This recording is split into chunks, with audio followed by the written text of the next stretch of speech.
बड़े अहम मामलात जिनका ताल्लुक पाकिस्तान की मईशत से है। मईशत वो शय है जो खून की तरह एक कौम की, एक मुल्क की रगों के थ्रू जाती है। अगर आपकी ब्लड सर्कुलेशन में मेजर प्रॉब्लम हो जाए तो होता है हार्ट अटैक और होते हैं मामलात गड़बड़।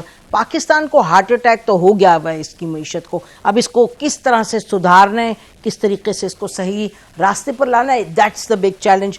अच्छा ये बताइएगा मिफ्ता इस्माइल साहब कि आप जो फरमा रहे हैं कि अभी तक 460 दिनों वाला कानून कायम है। अच्छा दूसरी तरफ हमने ये सुना था कि जो केयर टेकर गवर्नमेंट है उसने पीआईए की और इनफैक्ट उस वक्त एयरपोर्ट्स की भी बात हो रही थी लीज वगैरह करने की, तो उन्होंने कहा था कि हम तकरीबन बिडिंग के प्रोसेस के करीब हैं।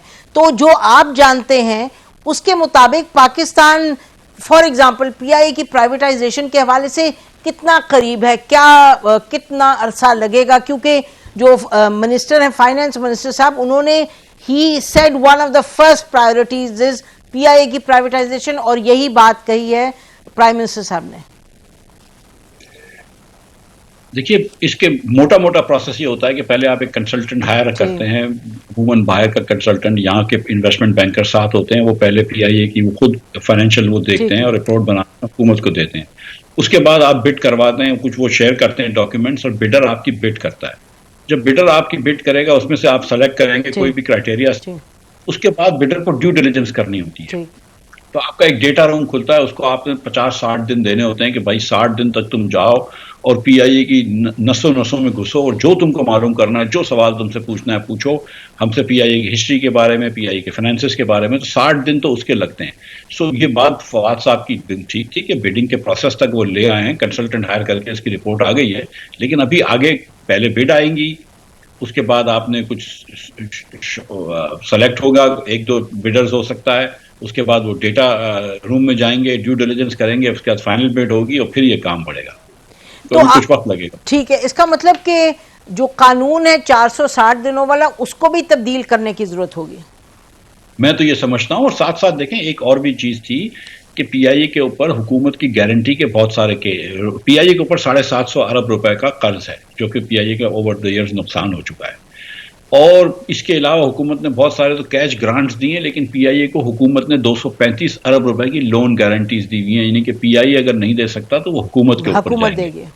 तो वो 235 अरब रुपए बैंक से सेटलमेंट थी। इस पे भी कुछ काम हुआ है पिछली हुकूमत के अंदर कि बैंक से किस तरह सेटलमेंट किया जाएगा, वो भी आपने सेटलमेंट करना है। मतलब अभी देयर आर इश्यूज देयर, जो कंपनियां इतनी नुकसान कर चुकी हैं उसके अंदर सेटलमेंट करने में आपको टाइम लगेगा।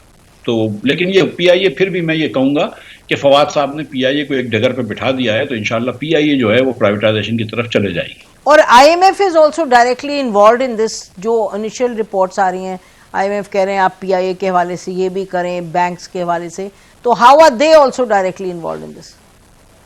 It's not clear to me कि डायरेक्टली इन्वॉल्व है। आईएमएफ की मेरे ख्याल से इस बार तो स्ट्रक्चरल बेंचमार्क में जरूर होगा कि आप निजकारी करें, पीआईए की भी करें, लेकिन इसके अलावा मुझे डायरेक्ट की इन्वॉल्वमेंट का जो रिपोर्ट्स आई थी कि दे वर आस्किंग फॉर डिटेल्स वगैरह।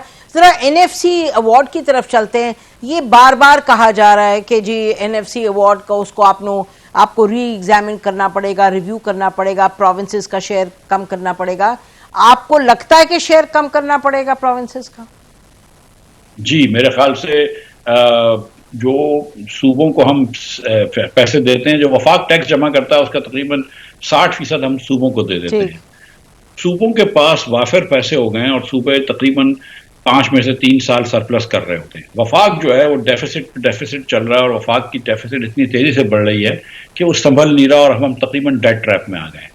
और इसके साथ साथ क्योंकि सूबों के पास वाफर पैसे हैं तो वो अपने टैक्स पे कोई तवज्जो नहीं देते, तो ना वो एग्रीकल्चर टैक्स जमा करते हैं ना प्रॉपर्टी टैक्स जमा करते हैं। तो हमें ये करना चाहिए कि वफाक जो है वो थोड़ा सा टैक्स शेयर ज्यादा रख ले, सूबों का टैक्स शेयर कम करें और सूबों को कहें कि भाई आप अपने पैसे खुद जमा करें, कि आप खुद उठाएं। और साथ साथ जो वफाक ने कुछ जिम्मेदारियां ऐसी ली हुई हैं जो उसके पास नहीं होनी चाहिए, इनकम सपोर्ट की हो गई, दीगर सब्सिडीज की हो गई, वो भी आप सूबों को दे दें।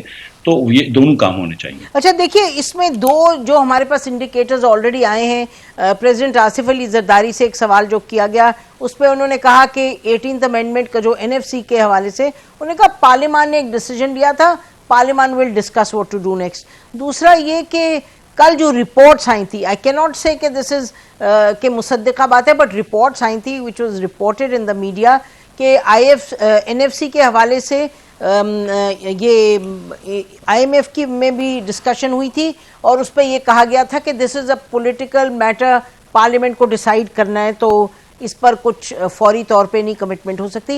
लेकिन श्योरली पॉलिटिकल जो मामलात हैं, आपने बड़े, you been a politician for this long, आपको मालूम है कि ये कोई आसान तो नहीं होगा। आपको लगता है पीपल्स पार्टी, मैं आपकी असेसमेंट चाह रही हूँ कि पीपल्स पार्टी या यानी PTI या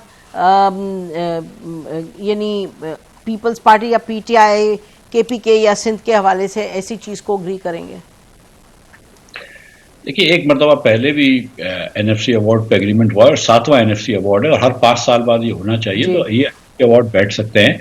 आसिफ जरदारी साहब की बात दुरुस्त है, ये पार्लियामेंट का फैसला था, पार्लियामेंट कैन रीविजिट इट, तो पार्लियामेंट जाके उससे बात करे। आप NFC अवार्ड के अंदर ये कर सकते हैं, जो मेरा ख्याल है कि 57% पैसे जो सूबों को आप डायरेक्ट दे रहे हैं, उसके अलावा 1% KP को और देते हैं, वॉर ऑन टेरर का सिंध को ऑक्ट्राई के लिए देते हैं, उसके अलावा गिलगित बल्तिस्तान है, फाटा है कि आज़ाद कश्मीर है, इसको आप डायरेक्ट पैसे दे रहे होते हैं, तो उनको आप एक मरतबा रीलुक तो कर सकते हैं ना। 10-12 साल हो गए हैं उसको, तो you can look at this. और फिर NFC अवार्ड अपनी रिकमेंडेशंस दे दे और उसके बाद अगर कोई कानून में या आइन में चेंज करना है तो वो कर लें, कोई इतनी बड़ी बात नहीं है। Peoples Party are reasonable people, मतलब मतलब आप इनको आर्ग्यू तो कर सकते हैं ना कि यार ये चीज़ जो थी वो कोई एक्सेसिव हो गई है, ये गवर्नमेंट के हक में नहीं है, और थोड़ा सा सूबों के अंदर भी टैक्स बढ़ाना चाहिए। अब वफाक जो है वो वाहिद जो इदारा है वो टैक्स जमा करता है और सूबे कोई खास टैक्स जमा नहीं करते, 10% भी जमा नहीं करते जो वफाक करता है, तो थोड़ा सा सूबों के ऊपर भी बोझ डालें। जी, वो इंटरेस्टिंग था कि जब PM की मुलाकात हुई है इनसे, KPK के CM से, तो KPK के CM जो कि अदरवाइज तो बहुत ही बड़े जनरली पॉलिटिक्स में एंटेगनिस्टिक रहे, उन्होंने ये कहा कि जी हाँ, उन पैसा देना है हमें इन्होंने, फेडरल गवर्नमेंट ने, लेकिन जाहिर है अगर पैसा नहीं है तो हम कैसे मांगेंगे। तो यानी कि थोड़ी सी शायद रीजनेबलनेस हर तरफ से दिखाई दे रही है।